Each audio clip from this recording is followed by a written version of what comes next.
right now. Awesome. So, hi, Awesome. Kerwin. My name is Nina Sved. I'm the head of marketing at LAAIMPA, and I'm lucky enough to be talking to our winners during these interviews. Very excited to have you. And I would love to congratulate you on winning the Best Short Film Award. Wow. Thank you. Thank you very much, Nina. It's an honor to be here because I've been watching your interviews for a while now, and it's actually very cool to be the one to be interviewed now. Oh, thank you. Thank you. That is so exciting. Your film deeply moved our jury, and we're honored to ask you a few questions about the story and your creative process. Yeah. A little side note, first of all, you chose my favorite breed of dogs. Oh, no way. Okay. Do you have one? I have a pug, and Okay. French bulldogs are so close to them. Whenever I see those little chubby ones, I can't resist. So as soon as I saw the start of the movie, I was like, as long as the dog does not die, we're good. Yeah, exactly. So thank you for that. A little spoiler for our viewers. But Okay.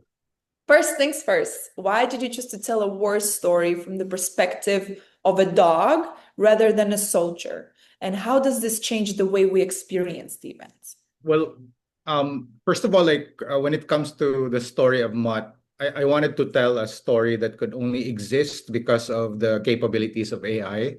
Because obviously this is a period piece. It's got animals, it's got like a sizable cast. There's explosions and everything, battle scenes. So if you would mount this in a traditional way, you would either have to go animation or CGI, or you would have to have a sizable budget to mount it. So obviously, I do not have the resources for that.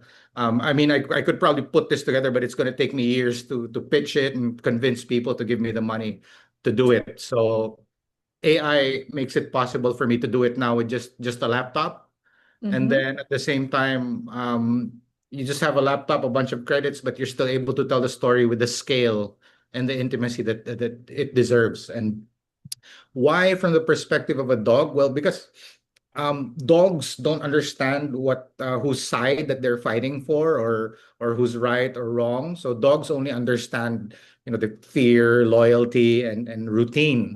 So if you tell a war story from the perspective of a dog, Mhm. you stray away from ideology or politics, and you just get to the heart of the emotion.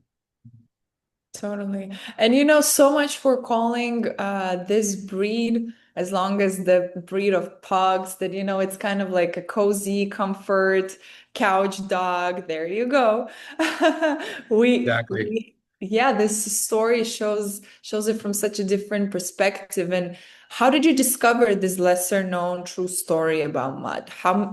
Like, what made you feel it was important to bring it to the screen? Yeah, so I'm a history buff, and then when I first started experimenting with generative I started by doing historical documentary shorts, with reenactments. So I did topics ranging from Rasputin, the Mad Monk, and then I did a few World War II centric stories. And then this friend of mine, since he knew I was in this headspace, he sent me a link to an article about Mutt, and then he goes, "Hey man, you should do this next." And then I go like, wow, this is perfect because I have a personal connection to this. And then I started researching, and then I found out that war dogs have actually been fighting alongside humans ever since organized warfare. So you have comfort dogs like Mutt, but you also have dogs like that act as messengers. They're bomb sniffers. Yeah. And these dogs were fighting in the same environments as humans, and they were also losing their lives together with the humans. And I found that these stories of these dogs are hardly ever told. So also on a personal level, it became very near and dear to me because I also have a dog, a French bulldog, and then I actually used my dog to model Mutt as the physical reference for Mutt. So I took the archival photos of Mutt, and then I took photos of my dog Baba, and I composited it and came up with a character. I'll see if I can show you the guy. Oh yes, please. What's the name? He's Baba. Baba. Oh my goodness, that's it. That's my new love. Baba. Oh my God. Yeah. So What He a looks like cute, Mutt, but he's a French blue fawn, but Mutt is brindle. But you can see the resemblance already. so cute. Yeah, Do you know you're a star now? Do you know you're yeah, in he's a star. Some of our judges were almost crying there, so Boba did a great job. Oh yeah, good boy, Baba. Yeah, I'm so glad you Wow, guys this was enjoyed it. I'm so glad it connected.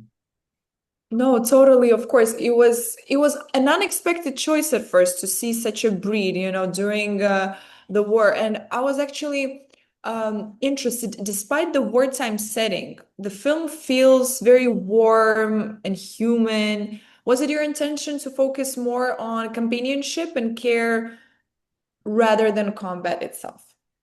Yeah, you say it's warm and human. I would argue that it actually is more dog than human, because dogs, there's a certain innocence and purity to dogs that humans don't really have, because dogs aren't transactional. They don't they don't lie, or they don't calculate. They don't care about politics or hierarchy.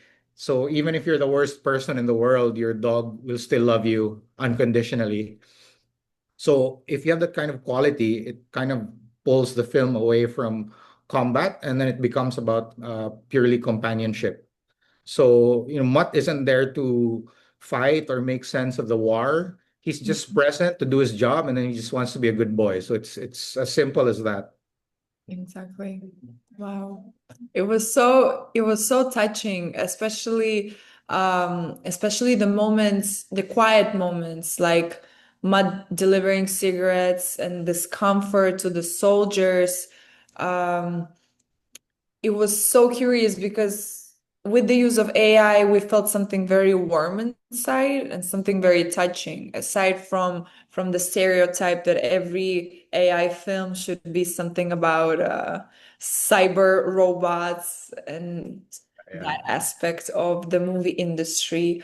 How did you craft these small scenes to create such strong emotional impact?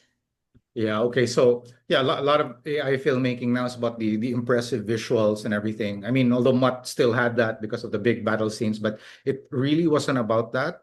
So Mhm. when you're first introduced to Mutt, he's running along the trenches, and there's like a big battle scene going on. There's bullets flying around, there's explosions, and then Yeah. you see he has something strapped to his back. So the people who watched it like immediately thought that this guy is delivering ammunition or weapons. So when it's revealed that he's actually delivering cigarettes to and providing comfort to soldiers, it Mhm. kind of immediately endears him to you, because it's very innocent. So instead of he's just like risking his life not to deliver weapons, but to provide comfort and relief, and then that kind of shows his innocent nature.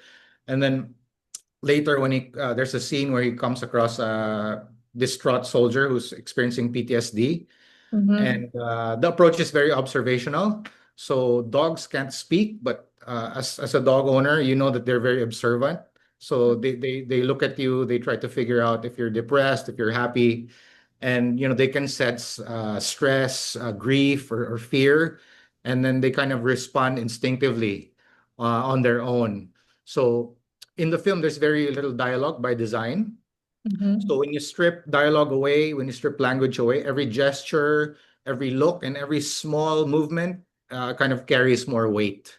So I think it's because of those moments that it carries some kind of emotional power. Yes, I spoke to some of the judges and I did hear how, watching this, especially when the dog had some sort of trauma happening, everyone was like, like there was an Yeah, actual like yeah, wow yeah, moment yeah. while watching this. And I think it's so hard to achieve it with traditional movie making, Mm, not even talking about writing a prompt. So yeah. thank you for that. And were there moments when the technology surprised you or pushed you to find creative solutions, or maybe AI gave you something in the deliverable and you were like, I did not want it, but maybe I'll keep it?